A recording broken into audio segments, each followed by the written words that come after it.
Olá, internautas aqui da TV 61. Estamos começando mais um bate-papo com Hélio Dolly. Como vai você, Hélio? Tudo bem? Tudo bem, Negrão? Tudo bem, Alisson? Alisson, beleza? Beleza. Então, no nosso bate-papo de hoje, nós vamos falar sobre a reforma eleitoral que está sendo tramada na Câmara dos Deputados. A CPI da pandemia também é um dos nossos temas. E vamos falar da Copa América, ou Cova América, ou Cepa América, como está sendo apelidado o torneio. No baú do Hélio, o Hélio vai falar sobre a criação do PT e do PSDB e a extinção dos partidos, de vários partidos políticos na época do finalzinho já da ditadura militar. Hélio, como é que é essa reforma aí eleitoral, Hélio? Será que vem aí mais uma etapa do golpe? Olha, é bem possível, viu, Negrão? Porque a gente está vendo que a Câmara dos Deputados, primeiro houve uma mudança de regimento, promovida pelo presidente da Câmara, o Arthur Lira, que é um bolsonarista, aliado incondicional do Bolsonaro, e que aproveitou o fato dele ser presidente e ter uma maioria do Centrão na Câmara para mudar o regimento. E você sabe que tem agora Bia Kicis lá na presidência da Comissão de Constituição e Justiça, a Câmara está um ambiente muito ruim. E eles estão tentando empurrar mudanças na legislação eleitoral sem muita discussão. Quer dizer, eles formaram uma comissão que tem feito algumas discussões, mas você sabe, para as eleições do próximo ano, essas mudanças têm que ser aprovadas até um ano antes da eleição, ou seja, até outubro. Então, o tempo é muito curto, não permite uma discussão mais aprofundada, porque são temas delicados que envolvem muitos interesses, envolvem muitas situações. Então, há um risco. Qual é a grande questão? Uma grande questão é o distritão. Eles querem muitos deputados, não sei se vão conseguir, porque duas vezes a Câmara já recusou essa proposta. É acabar com a eleição proporcional. Ou seja, os partidos não elegem seus deputados de acordo com os votos que recebem. Os deputados mais votados são os eleitos. Isso, aparentemente, parece bom. Porque você fala assim, olha, quem é mais votado é eleito.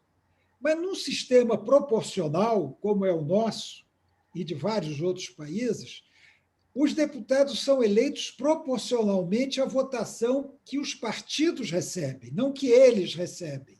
É claro que quem tem mais voto é o primeiro da lista, depois sucessivamente. O que eles querem? Eles querem acabar com os partidos. Não que os partidos no Brasil tenham relevância, e eu vou falar um pouco sobre isso no baú mais tarde. Mas, na verdade, para que você quer partido se você pode contar só com seus votos? Você não precisa nem formar uma chapa do partido. Porque, por exemplo, se você sabe que você vai ter muito voto e não precisa somar votos do partido, dos outros candidatos do partido, você não precisa formar chapa, você pode ser candidato sozinho. Esse é o distritão. Então, o que pode acontecer num sistema como esse? Você pode, vou fazer uma suposição, tá?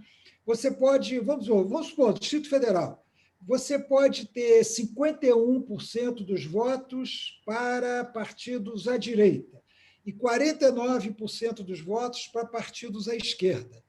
Mas se os 8 mais votados forem todos de partidos à direita, toda a representação do Distrito Federal na Câmara dos Deputados será de partidos à direita. A esquerda não terá representatividade. Isso você pode trocar o sinal. Pode acontecer o contrário. Pode acontecer que na Bahia a esquerda eleja todos os deputados e a direita não eleja. Agora, isso é ruim principalmente para as unidades federativas, como o Distrito Federal, que tem poucos deputados. Só tem 8 deputados. Num estado como São Paulo, que tem, parece, 70 deputados, 50 e tantos deputados, um estado como a Bahia, Minas Gerais, você vai acabar, todas as forças políticas vão acabar colocando alguém lá. Mas num estado pequeno, você corre esse risco. Então, não é um sistema democrático dentro do critério da proporcionalidade. Mas tem também a questão da cláusula de barreira, estão discutindo federações de partidos, ou seja, estão fazendo uma discussão meio escondida da sociedade, que não está participando muito disso, está meio subterrânea essa discussão. Então, Entendi. eu acho que é o seguinte: podem ser aprovadas, eu acho razoável que se aprove algumas mudanças para a próxima eleição, mas não mudanças profundas. Mudanças superficiais para aperfeiçoar uma coisa ou outra, mas não mudanças profundas num período tão curto de debate. Hélio, no que se trata a cláusula de barreira, partidos como a Rede, como o próprio PCdoB, e deve ter outros partidos aqui que me falam a memória, correm o risco de não ultrapassar essa cláusula. Essa discussão que está tendo lá vai favorecer ou vai prejudicar esses partidos que estão tendo essa dificuldade? Olha, isso vai depender muito, sabe, Alisson? Porque quando a gente vai discutir o sistema eleitoral, é complexo, porque uma coisa está interligada na outra, não dá para você discutir os pontos isoladamente, sempre tem uma interligação muito forte, uma coisa depende da outra.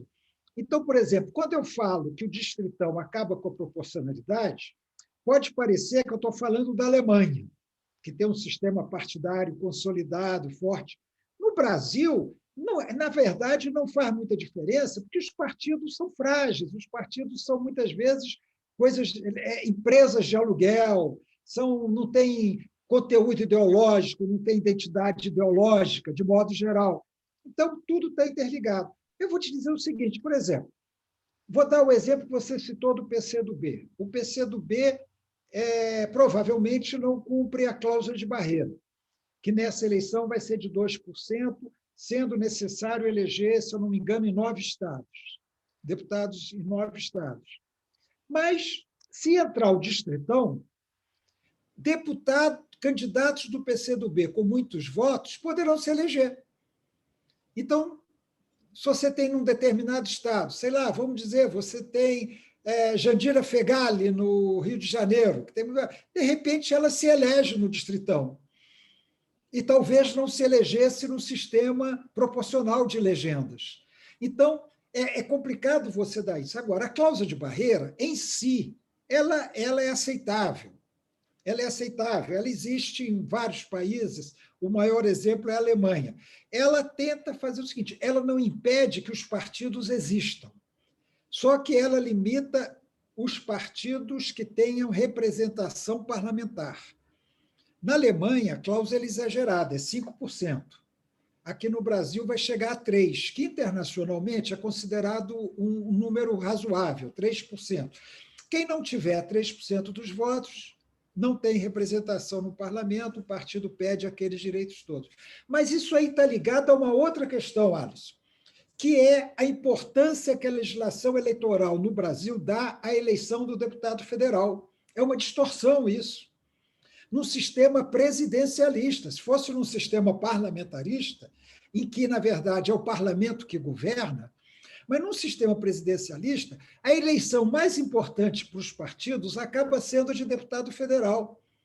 Por quê? Porque, como deputado federal, você garante passar pela cláusula de barreira, você garante fundo partidário, fundo eleitoral e tempo de televisão.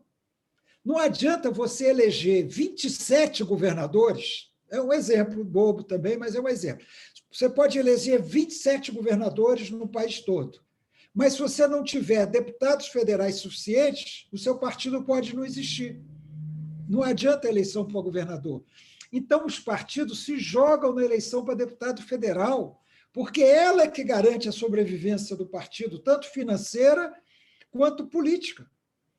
Então, é uma distorção, por isso que eu digo que está tudo imbricado, entendeu? É uma distorção, você teria que consertar essa para consertar outra, para melhorar outra. Eu gostaria... Negrão, eu não quero antecipar o baú, não tem nada a ver com o baú. Mas em 1974, o MDB fez uma jogada inteligente.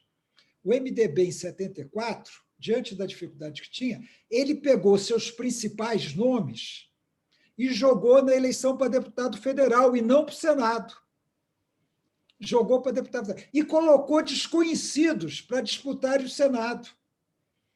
Ele conseguiu aumentar a sua bancada na Câmara, e aí foi a grande surpresa de 74, elegeu 16 dos 22 senadores.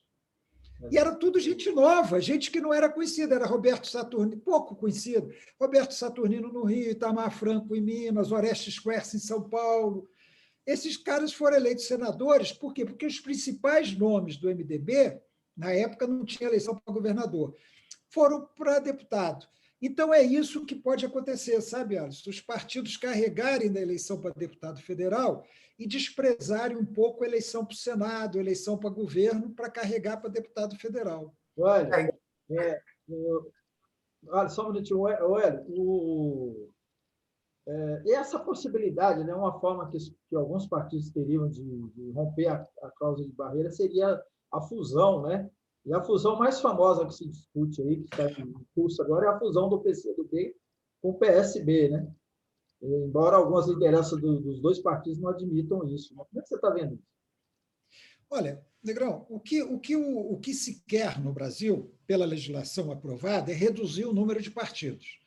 Realmente, não é que o Brasil tenha partidos demais. A Alemanha, que eu estou citando, porque é um sistema que eu conheço razoavelmente bem, a Alemanha tem mais de 70 partidos. Mais de 70 partidos. Mas, se eu não me engano, 8 ou 9 têm representação no parlamento. E antigamente eram 3, 4 que tinham. Hoje já acho que se tem 8 partidos. Então, o que se quer no Brasil é que se reduza o número de partidos na Câmara e no Senado para que haja mais governabilidade. Isso leva ao quê? Você tem duas alternativas. Ou você junta os partidos de ideologia semelhante, parecida, e aí se justificaria juntar o PCdoB, PSB, outros partidos, ou você continua com o seu partido, mas à margem do parlamento. Como aqui no Brasil nós temos partidos ideológicos que não têm representação parlamentar. Você tem o Partido Comunista Brasileiro, você tem o PCO, você tem o PSTU, você tem a Unidade Popular, não é verdade? Você tem partidos ideológicos, à esquerda, por exemplo, estou citando os de esquerda, que não têm representação no parlamento. Você poderia, se você quer ter representação no parlamento, juntar o PCdoB, a Rede, o próprio PSOL, estão todos com risco de não passar pela cláusula de barreira. Então, um caminho, Alisson, seria juntá-los, seria a fusão.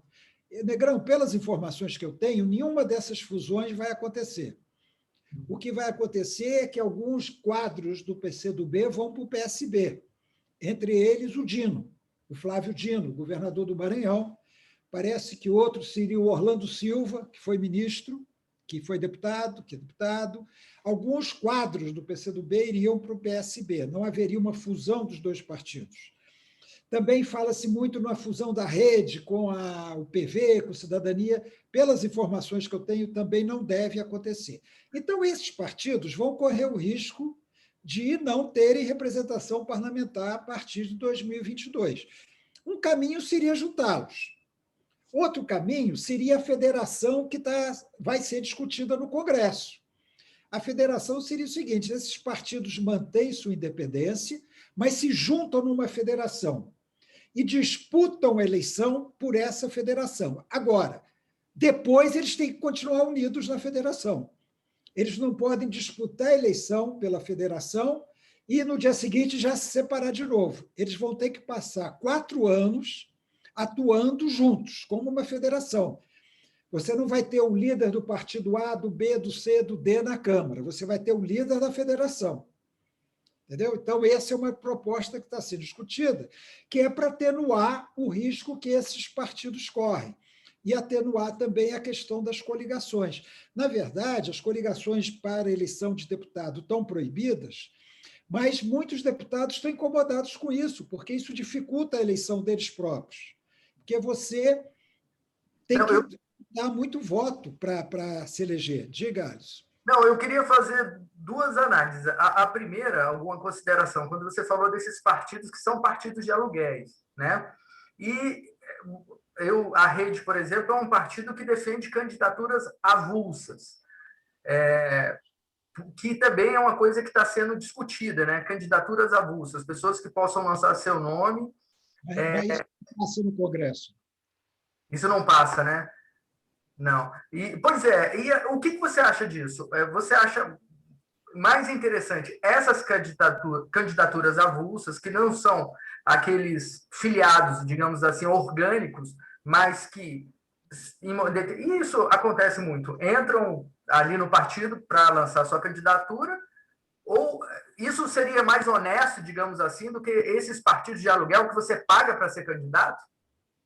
Veja só, como eu disse, tudo está ligado. Eu, pessoalmente, sou favorável às candidaturas avulsas. Eu acho que qualquer cidadão brasileiro que queira se candidatar a qualquer cargo tem o direito, desde que cumprido alguns requisitos, como existe em outros países. Você não, eu quero ser candidato, você tem que juntar assinaturas de um determinado número de eleitores para viabilizar sua candidatura, você não precisa ter um partido para se candidatar. Agora, os opositores dizem, com razão, que isso pode enfraquecer os partidos num sistema em que os partidos já são muito fracos, muito frágeis. Mas eu acho que, democraticamente falando, a candidatura avulsa deveria existir. E mesmo no sistema proporcional, você tem como resolver o problema do quociente eleitoral com candidatura. E há diversos exemplos no mundo todo. Então, nada impediria um candidato que não é filiado a partido nenhum. Mas no Brasil isso não se permite e dificilmente uma proposta como essa passaria. Mas está tudo ligado. O que eu acho é o seguinte, você precisa aprovar medidas que fortaleçam os partidos, mesmo que reduzindo o seu número. Por exemplo, eu vou voltar à Alemanha. A Alemanha tem um partido que chama a esquerda. A esquerda é esse partido. Não tem o A, B ou C. Os outros partidos de esquerda, que não estão na esquerda, à esquerda, que é o partido, não tem representação parlamentar. Os liberais estão no Partido Liberal. Partido Liberal. Estão lá no Partido Liberal. Então, lá você tem um Partido Democrata Cristão, você tem um Partido Liberal, você tem a esquerda, você tem os verdes, você tem a extrema-direita, e, bom, eu devo estar esquecendo de outro. Os democratas cristãos, na verdade, têm dois partidos, mas é porque na Baviera, que é um estado alemão, eles têm o CSU, que só existe na Baviera. E a CDU, que é o partido da Angela Merkel, e que existe no resto da Alemanha, não existe na Baviera.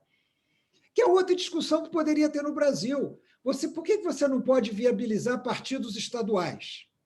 Você poderia ter partidos estaduais, partidos que cumprem a cláusula de barreira num Estado e poderiam ter sua representação parlamentar no Estado, mas não ter no Parlamento Federal, não ter na Câmara dos Deputados. Isso tem na Alemanha. Então, eu digo assim, essa discussão, por isso que eu digo, essa discussão ela não pode ser feita de maneira muito pontual e rapidamente. É uma discussão que tem que ser holística, ela tem que ser global, porque uma coisa interfere na outra. Assim, tem fundo eleitoral, que é distribuído de acordo com o número de deputados. Mas por que número de deputados? Por que não o número de votos que o partido recebe para presidente da República, por exemplo? Entendeu? Eu não estou defendendo isso, mas estou dando como é. Por que não? Eu não acho que esse seja um bom caminho, mas por que não? Então, por que não fazer uma somatória de votos? Na Argentina, você tem prévias. Você tem prévias antes das eleições. Aí os partidos colocam seus diversos candidatos nas prévias e os filiados ao partido decidem quem vai ser o candidato do partido. E um partido que, na prévia, não consegue juntar 1,5% dos votos, não pode disputar a eleição presidencial ou a eleição para governador. Então, é uma cláusula de barreira feita de outra maneira. Então, entendeu o que eu quero dizer? Existem muitos métodos pelo mundo, muitos sistemas que teriam que ser mais bem estudados no Brasil para que houvesse uma discussão mais profunda, não só no Congresso, mas com a sociedade, para que o nosso sistema político-eleitoral fosse aperfeiçoado e mais democrático. Ele não é muito democrático hoje, na verdade. Que ele fosse mais democrático, mais aberto. Hélio, fazendo uma comparação com o futebol aqui, né, que nunca os técnicos aqui no Brasil, né, vão mudando os técnicos, e esses acordos, como você falou na federalização, deveriam ser mantidos, né? Mas eu queria te fazer uma pergunta, desculpa, João, é rapidinho. É porque nós estamos com o tempo já esgotando, Alisson. Eu queria passar para outro tema, porque senão a gente vai perder o baú. Desculpa, Alisson. E que, aliás, a pergunta é até sua, né? A gente vai entrar para o tema pandemia. Você já aproveita e inicia com o Hélio aí, que é a CPI da pandemia. E a gente vai, acho que a gente pode trazer o tema dessa reforma, porque eu acho que o debate está muito bom, para o próximo programa, né? Então, vamos para a pandemia e logo em seguida a gente já passa para o baú, porque o nosso tempo aqui está escasso hoje. O governador do Amazonas, né, o Wilson Lima, conseguiu não ter que ir, né, na CPI, alegando que ele deveria ter sido convidado, ele foi intimado. Então, se ele fosse, ele teve a prerrogativa, se fosse, de ficar calado e também de não ir. Então, a assessoria dele falou que ele não ia comparecer. Né? Como está acontecendo agora, eu não confirmei, mas acredito que realmente ele não compareceu. Isso contra o governador, contra o Wilson Lima ou qualquer outro governador, isso vai depor contra ele, vai queimar o filme dele, digamos assim, ou é como se fugisse do debate, como se faz em muitos debates aí para presidente, enfim. O que você acha? Olha, Alisson, eu vou te falar rapidamente o que eu acho. Em primeiro lugar, eu acho que é um erro a CPI convocar governadores. Isso aí foi uma manobra dos governistas, dos bolsonaristas, para esvaziar a CPI. E o Rodrigo Pacheco aceitou, como bom bolsonarista, aceitou essa manobra. Ou seja, a CPI é para investigar as responsabilidades do governo federal diante da pandemia. Para esvaziar, os senadores bolsonaristas fizeram, vamos investigar os estados e os municípios também. E acabaram fazendo um acordo e convocaram alguns governadores. Primeiro ponto. E eu vou dizer para você uma coisa, vários dos senadores que apoiaram a convocação dos governadores para fazer um acordo estão torcendo para o Supremo Tribunal Federal impedir que eles vão até a CPI. Por quê? Porque vai diversificar a CPI, vai tirar o foco da CPI. Vários deles estão torcendo para isso. Eu acho até o próprio Renan Calheiros está torcendo para o Supremo Tribunal Federal impedir. Esse é um ponto. Segundo ponto, é discutível se uma CPI pode convocar governadores. Existe um precedente no Supremo que livrou o Marconi Perillo, então governador de Goiás, de comparecer à CPI do Cachoeira. Ele não precisou comparecer à CPI do Cachoeira. Por quê? Porque há uma discussão se a CPI pode convocar poder estadual, como não pode convocar o presidente da República, como não pode convocar deputados federais. Entendeu? Separação dos poderes, etc. Então, essa discussão existe no Supremo. Pode ser que o Supremo impeça a convocação de qualquer governador, com base nesse dispositivo, na interpretação desse dispositivo constitucional. O caso do Wilson Lima tem uma diferença. O Wilson Lima está sendo processado pessoalmente. Então, como ele está sendo processado, se ele comparece à CPI, primeiro, ele não é obrigado a comparecer. Ele pode se manter calado para não se incriminar, porque ele está sendo processado, e o réu não é obrigado a criar provas contra si. Ele está dispensado. Então, é um caso também diferente. Você fala assim, Ibanez e o Wilson Lima é a mesma coisa? Não. Todos dois são governadores. Se governadores não puderem ir, nenhum dos dois vai. Mas o Wilson Lima está respondendo diretamente ao inquérito. O Ibanez não está. Então, o que eu acho é o seguinte, eu sou da teoria de que quem está sendo investigado não deve se esconder e deve abrir o jogo. Aliás, sempre uma briga, viu, Alisson, entre o pessoal da comunicação e o seu pessoal do direito. Porque quando a gente vai administrar uma crise de algum acusado, a comunicação tende a dizer para o cliente o seguinte, fala a verdade, usa a verdade a seu favor, não esconda nada. O advogado diz assim, fique em silêncio. Entendeu? Isso aí eu estou generalizando, mas geralmente o que acontece? Aí tem um conflito do comunicador com o advogado. Sempre tem. Porque o advogado está pensando no processo. E o comunicador está pensando na imagem. Aí você tem razão, é ruim para a imagem de quem se nega a prestar esclarecimento.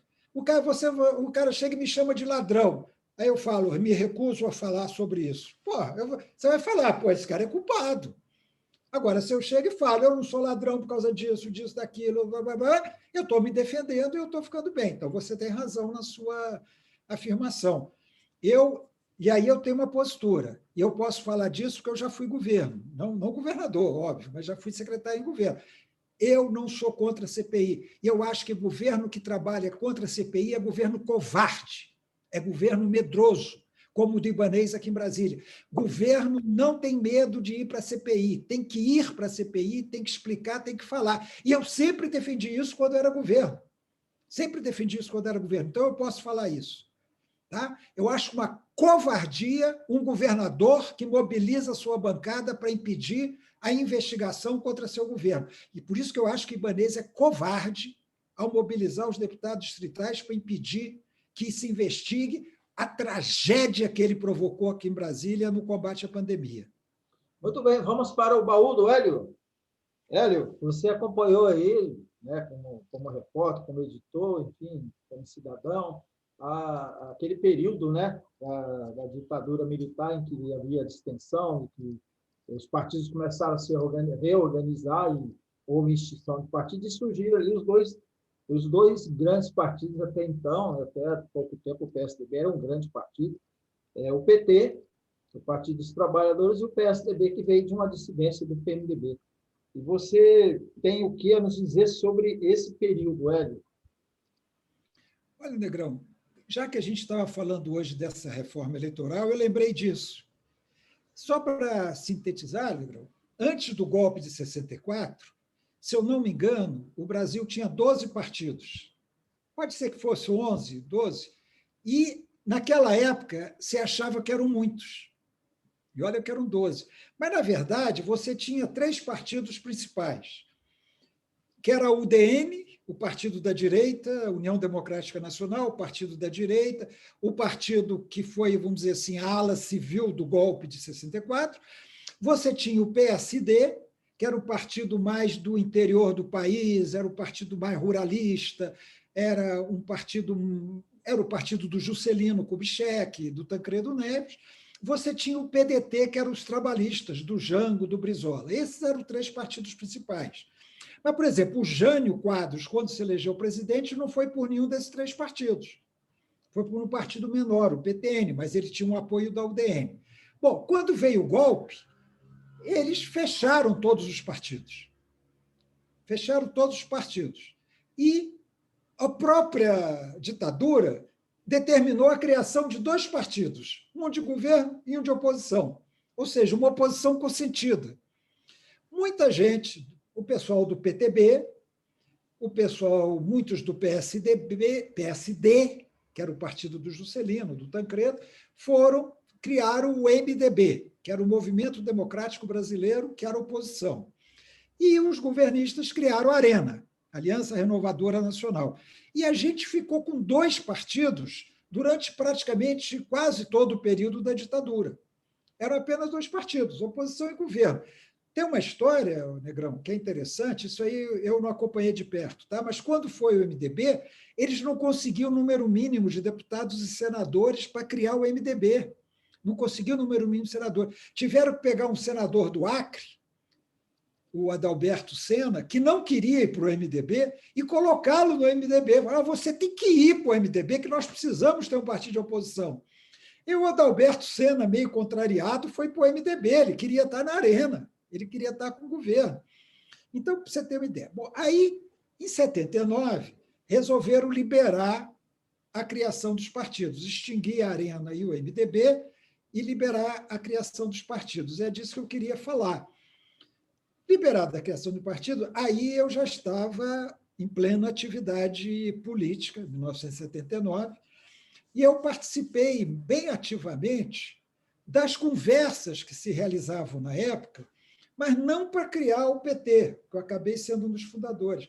A ideia era criar, com o fim do MDB, o MDB era um partido muito heterogêneo, era, como dizia o Fernando Henrique, era um partido ônibus, um partido em que cabia tudo, cabia do liberalzão lá, meia-direita, até a extrema-esquerda. Os militantes do PCdoB, do PCB, de várias organizações, como MR8, estavam dentro do MDB. Mas você tinha também direita, não tinha uma extrema-direita, mas você tinha pessoas bastante de direita, liberais, também no MDB. Então, havia a ideia de criar um partido, vamos dizer assim, um partido mais popular. Eu participei, inclusive, de reuniões com o próprio Lula, com o Fernando Henrique, lá em São Paulo, lá em São Bernardo, dentro dessa ideia de criar esse partido. Depois houve uma separação, alguns entenderam que era melhor continuar no MDB, que virou PMDB. Por que virou PMDB? Porque a ditadura exigiu que todo partido tivesse o nome partido na frente. Então, o MDB teve que virar PMDB, porque era obrigado a ter o nome partido. E eu participei dessas discussões, mas houve uma separação. Um grupo resolveu fazer um partido mais amplo de esquerda, mas o outro falou, não, vamos ficar no MDB. E outro resolveu fundar o PT, no qual eu acabei envolvido por circunstâncias, porque eu mesmo tinha muitas dúvidas. Qual era o melhor caminho? Mas eu acabei sendo instado pelo pessoal da minha organização a entrar no PT. E ser dirigente foi negociado que eu iria para a direção nacional do PT. Eu era um sindicalista, à época, cumpria o requisito sindicalista, e era um militante de esquerda, era um jornalista. E eu fui um dos fundadores do PT. Eu estava lá no Era a ala vermelha ainda? Era a ala vermelha se extinguiu em 85, Negrão. Quando acabou a ditadura, a ala vermelha se extinguiu. A ala vermelha em São Paulo era muito ativa junto aos metalúrgicos de São Bernardo do Campo e fazia um jornal lá na região chamado ABCD Jornal. ABCD é Santo André, São Bernardo, São Caetano, Diadema. E tinha o ABCD Jornal, e a ala que fazia esse jornal. E tinha muita presença nos metalúrgicos. E então eles participaram ativamente da criação do PT em São Paulo. E aí eles vieram me convencer a que eu deveria entrar, porque como eu era sindicalista, na verdade, nós tínhamos, na época, 2 sindicalistas com mais peso nesse grupo. Era eu aqui em Brasília e o Bittar, o Jorge Bittar, que era presidente do Sindicato dos Engenheiros no Rio de Janeiro. E aí, por ser Brasília, não tinha ninguém de Brasília, o Rio de Janeiro já estava bem representado na direção nacional do PT, Brasília não tinha ninguém, optaram por eu ir para a direção nacional do PT. E assim eu fui um fundador do PT. Participei da reunião no Colégio Sion, no dia 10 de fevereiro de 1980, integrei a primeira direção provisória e integrei a primeira direção executiva nacional do PT. Fiquei na direção nacional do PT até 84, 85, não me lembro bem. Mas eu acompanhei, como jornalista, Negrão, a criação dos outros partidos. Então, por exemplo, a briga do Brizola. O Brizola queria recriar o PTB de antes. Mas o que aconteceu? O Golbery do Couto Silva, que era o estrategista da ditadura, articulou com a Ivete Vargas, para a Ivete Vargas criar o PTB antes do Brizola, mas um PTB aliado à ditadura. E o TSE, na época, muito docilmente, aceitou que o PTB era da Ivete, não do Brizola, o que é um absurdo até histórico. E o Brizola, então, foi obrigado a mudar o nome. Daí que vem o PDT, que está aí até hoje. Ele foi impedido de usar a sigla que era tradicional, que era histórica. Mas a Ivete Vargas era parente do Getúlio Vargas. Então, ela reivindicou o PTB para ela. Então, isso aí eu cobri muito, a criação do PDT, quem vai para o PDT, quem não vai para o PDT, e o Brizola muito abalado, porque não podia usar a sigla tradicional que ele sempre usou, que era o PTB. Porque o TSE foi muito dócil à ditadura, e deu a sigla para Ivete Vargas.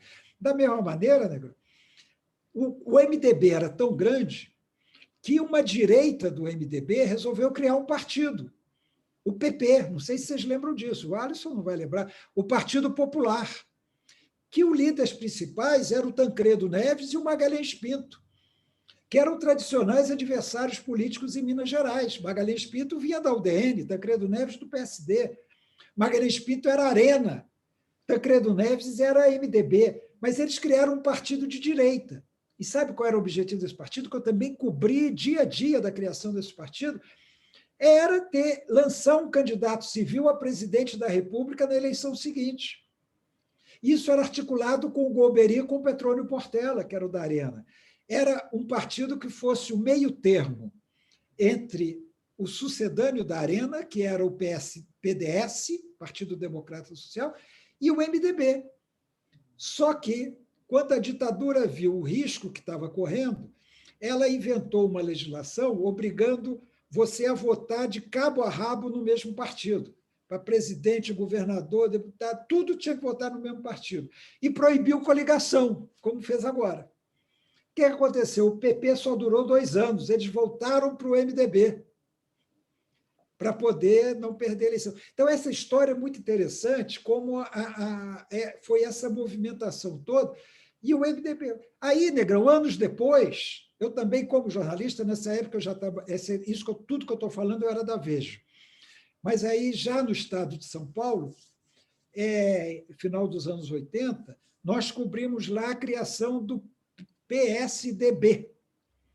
E aí é interessante o pessoal atual saber. O PSDB surgiu como um partido de centro-esquerda. Verdade. Era a esquerda do MDB que estava saindo para criar um novo partido, porque o MDB estava muito direita. Então, era Fernando Henrique Cardoso, Mário Covas, Aécio Neves. Era a esquerda do MDB. Você vê como é que as coisas mudam, né? Então, o PSDB, eu me lembro que na própria redação que eu trabalhava, havia um mito de que as redações eram petistas. Não eram. Não eram. Na redação que eu trabalhava, que era do Estado de São Paulo, o PSDB foi saudado com alegria, porque era um partido que combinava com aquela postura de centro-esquerda da maioria dos jornalistas de então, que não eram petistas, mas também não eram direita. Então, o PSDB surgiu como centro-esquerda. É uma dissidência, vamos dizer assim, que nós usamos a dissidência, o termo dissidência na nossa última conversa, era uma dissidência de esquerda do MDB. Só que, na eleição seguinte, disputou com o PT. E, ganhando a eleição, não podia se aliar ao PT, teve que se aliar ao DEM. E aí começou a caminhada do PSDB para a direita, no momento em que ele se alinhou com o DEM, para que o Fernando Henrique Cardoso pudesse governar. Então, é interessante conhecer isso, e eu tive a oportunidade de acompanhar de perto, vamos dizer assim, como militante, até certo ponto, e depois como jornalista, a constituição desses partidos que estão até hoje, alguns foram se transformando, mudando, mas estão até hoje. Mas, na verdade, fora um ou outro, você tem você viu ontem, Negrão, não sei se vocês viram, o senador Alessandro Vieira, que é um bom senador, está tendo um bom desempenho na CPI, rompeu com o Cidadania, que é o partido dele. O que é o Cidadania? O Cidadania é o antigo Partido Comunista Brasileiro, que virou Partido Popular Socialista, PPS, e que agora virou Cidadania. Por que ele rompeu com Cidadania? Porque, pressionado por alguns deputados, o Cidadania retirou uma ação no Supremo Tribunal Federal contestando aquele orçamento secreto que foi divulgado há pouco tempo, que, inclusive, o Ibanez mandou verba para o Piauí. O Cidadania, quer dizer, é um absurdo. Sabe por quê? Porque deputados do Cidadania, que têm uma postura anti-Bolsonaro, se utilizaram desses recursos liberados pelo Bolsonaro. Verdade. E apoiaram a eleição do Arthur Lira, bolsonarista raiz, bandidão, para presidente da Câmara. E mesma coisa aconteceu com o PSB. O PSB também retirou essa ação no Supremo Tribunal Federal. Por quê? Porque deputados do PSB que votaram no Arthur Lira também ganharam a verba ilegal do orçamento secreto. Então, você vê que os partidos não conseguem ter homogeneidade, não conseguem ter uma cara muito forte. Diga, Negrão. Nós estamos encerrando já, o tempo nosso já está chegando ao fim. Agradeço a você.